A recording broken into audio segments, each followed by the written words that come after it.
It looked like a sudden cardiac event. Thus the reason that the medical personnel got out there as quickly as they did and began to do, everything they did to care for him. It's hard to know exactly what the timeline was. I was watching it live, and I've looked at some of the feeds today. I will say that if you have a sudden cardiac event like that, mortality is 10% per minute.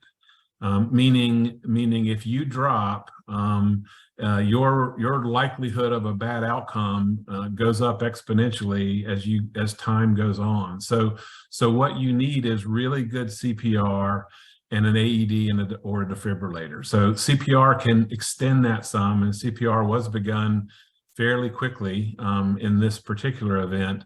And you can't see from television or from the news feeds, but I feel very confident that they got an AED out there as soon as they started CPR and provided appropriate defibrillation, because that's what you need. You're in an abnormal heart rhythm, and you need to be shocked to get yourself back into a normal rhythm. And the quicker they do that, the more likely a good outcome, the more likely that the brain is intact and you recover from it. The longer it takes, the more we all worry about the long-term outcome. And I can't tell from watching it live and then seeing some of the replay things that the crowd was so big around him that you couldn't tell exactly the sequence of events. But I feel very confident they were good medical providers, and they provided life-saving CPR and appropriate defibrillation. I just hope and pray it was quick enough.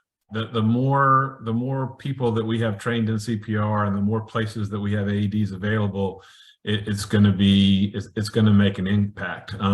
Remember though, there's probably more sudden cardiac arrests from parents and grandparents in the stands than there are from kids on the field, right? I mean, when you look at risks as we all age and things go up. So it's not only on the field that I'm concerned, but it's what happens in the stands and those sorts of things. The incidence on the field is relatively low.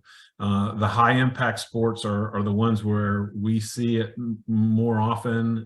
And I think it's when you're pushing yourselves really hard, whether that's football or basketball or a sport like that.